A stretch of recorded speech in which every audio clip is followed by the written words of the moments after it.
Hello InfinityKingdom, and this is Ray, coming back with another video.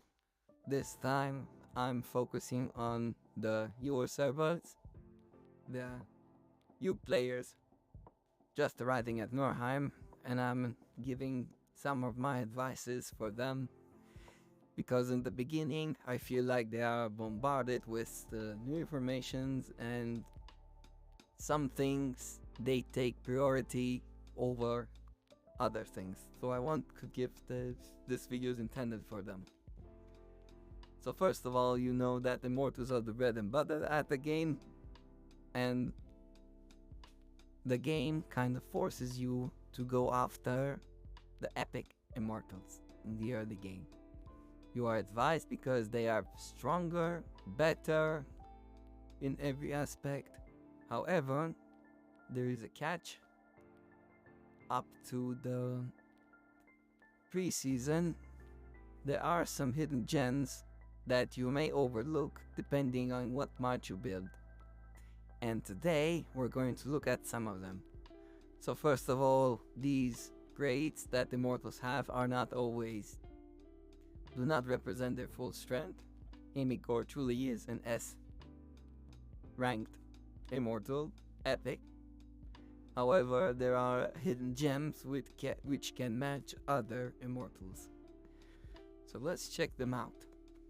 We know Charles, whose ultimate is to make shields across for all the immortals on the field, only all your ally immortals. And he's very expensive for that matter, because he's a gem only market immortal, and you have to unlock him first in the golden path where you spend, or you buy his packs if you want to max him out quickly. However, he has a little distant cousin that new players often disregard, and that cousin is Gaius, which, if we look at his ultimate, also says that he puts a shield up in front only for the front units, which absorbs damage, and he's a blue immortal. Now you say, but he's a blue immortal. Blue immortals, some of them are hidden gems, and we're going to show you that in the early game they may be worth using. So first of all, why would you use such an immortal? Well, let's look at the cost. Here is the marketplace. You can see 5 epic, 500 purple stones. 5 purple, 250 purple stones.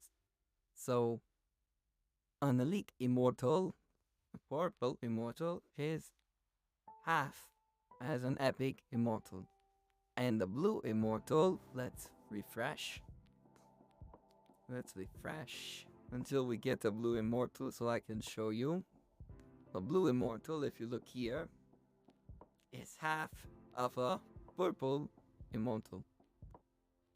We compare the cost, you get twice as many shards for around the same price. It's even less.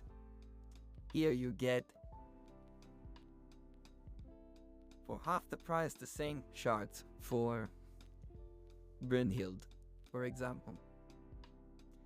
So first advantage of these immortals is that they have a reduced cost. In order to max out a blue immortal, you only need 280 immortal fragments. This is 4 times as cheaper than the 960 you need. Almost 4 times as cheaper. 4 times as less, sorry. So what advantage is the reduced cost? The fact that you can max him out quickly and you can gain access to his abilities faster. But you're going to say, well, I'm going to lose stat-wise because they're not as strong in battle. Today, I'm going to show you, this is a game mode where all the immortals are maxed. And you can pick anyone you want and play in this virtual arena. That's why it's called Open Arena. And a cool feature of this is that we have all our blue immortals maxed as well. So we're going to try and compare apples to apples and see how much of a difference between these immortals are. So let's take Gaius, since we said he's a substitute for Charles in the early game. You can see he's also a defense immortal, a shieldman, just like Charles. And we're going to look at his stats. Because he's a defense immortal, I'm only interested in the defense attributes. Notice I'm not going to put attack skills on him, that would be dumb. So we're going to make a snapshot, 3161 physical defense, and we're interested also in magic defense. This is with all the equipment, max level, max development, everything. Now let's look at Charles. We're going to look at his physical defense, which is 3,500. It's more, but how much more? So if I bring in a calculator and do the math, 3,539 divided by 61, 11% more. Or 12% more, let's round it up. 12% more defense. This is endgame, so until the endgame, Charles overtakes him by this much only. And during the early game, they are very close in stats. Because as you progress through the game, the differences will start to become more clear. But in the early game, they're not as clear. So an 11% difference when you have low stats is not going to mean that much. And if you look at my attack and defense mechanics, you can clearly see that such a difference in raw stats is negligible. Again, we're talking about the advantage that the Duo Immortal offers us. So let's look also at magic defense. We have here 944, and we're going to compare it.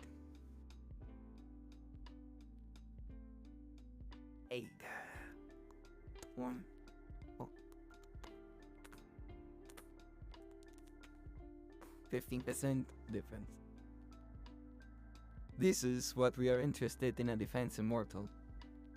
So this is the core of it. And it's only 15% difference. For what? 4 times less cost. You max this one 4 times faster.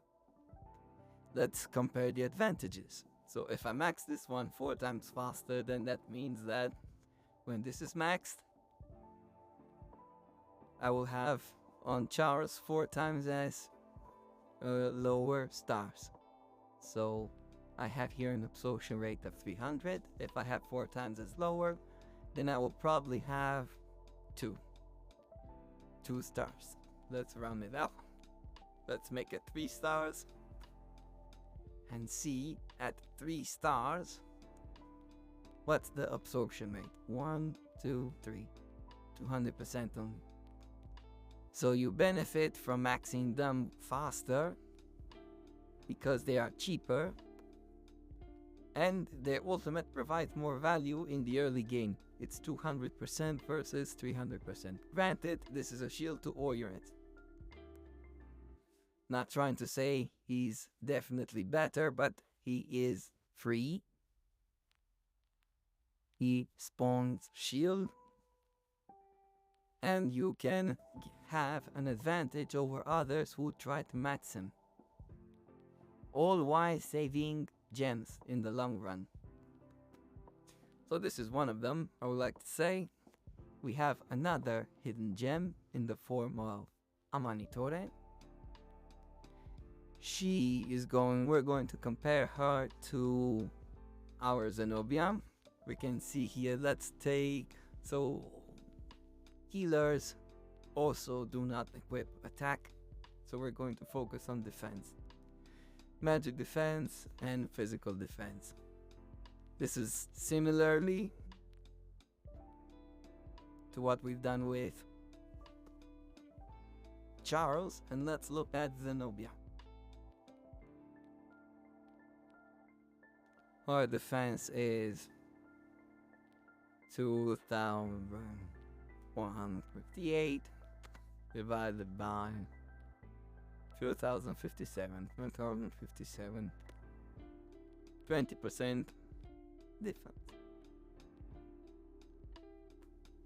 We can clearly see that it's cheaper to max her out, and her heal is good. The only problem is it's a latent heal, so we need to wait for your troops to get healed up to 12 seconds. But still, she is viable to use if you're building an earth match. Let's look also at her physical defense, because that's also important. 929. We're going to store it so I don't forget. And we're going to look at her. 166. What we call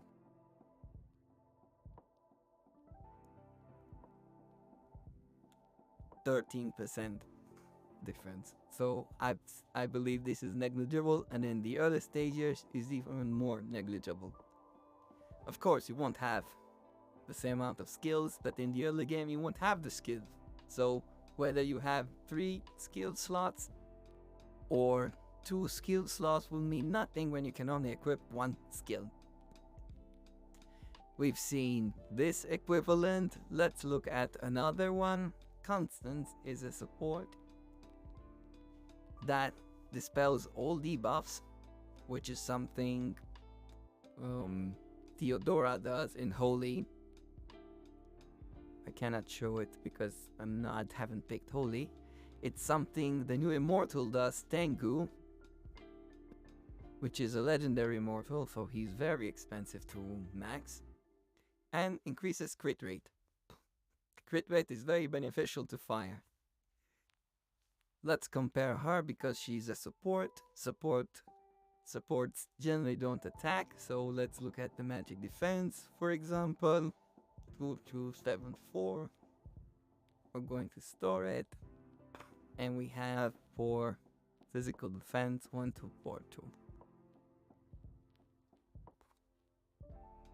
And we have here, let me see where he is. Yes, Aokao. He's an epic support. He's more expensive. He's really expensive. Was really expensive when he first came out. And let's look at his stats. 2, 4, 1 divided by whatever I have here. 6%. Let's look at physical defense. It's 1057 divided by, I can give up. I'm going to have an upset. Yeah, she has more defense, guys. More freaking defense. GG. So by using her in the lightning team, she's actually overall, stat-wise, a better immortal than little Cao here. Granted, ultimates are not the same, so these cannot be compared. But she is still useful because her ultimate increases crit rate. Not a whole lot of immortals increase crit rate, so she's valuable, for example, in early fire, if you can manage to get Wu early as well. Let's see what else we have here. Yes, we have a better healer. He is over here. So we're going to compare this time Moctezuma, which I don't have here because I haven't picked Wind. But we can see his attack from a screenshot I have. And his magic defense is 2214.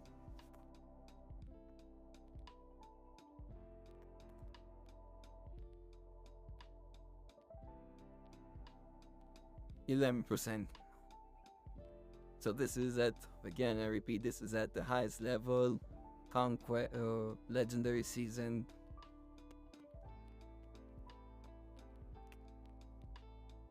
And Moctezuma heals are quite good.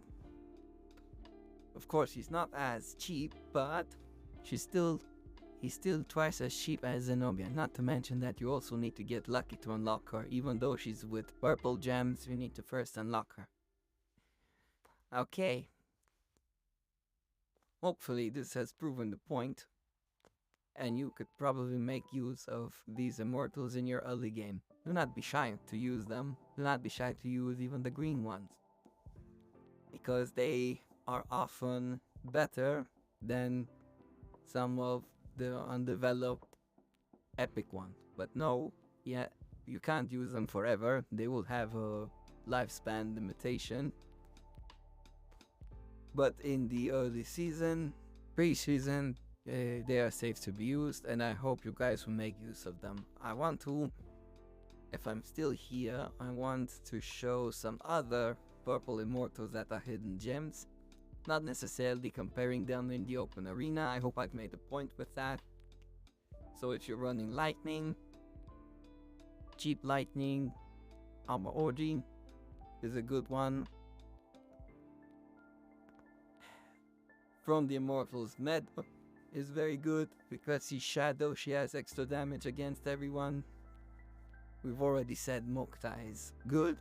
This is a better, yes, you heard me, a better Attila. And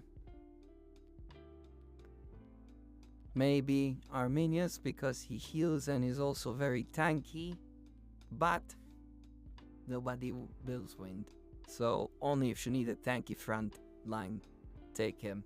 But otherwise, you can ignore him because nobody builds Wind. And for Earth, we have Isabella.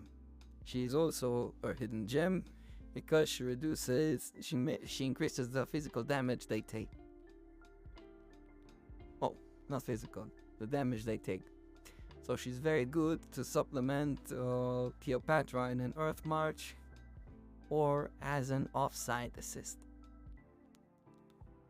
From the other immortals, I would say none of them are hidden gems. So they all pass, but none of them are hidden gems. These are the only ones that are hidden gems. This doesn't mean that a maxed out blue immortals won't outshine a 2-star epic immortal. It will. But it will phase off in time.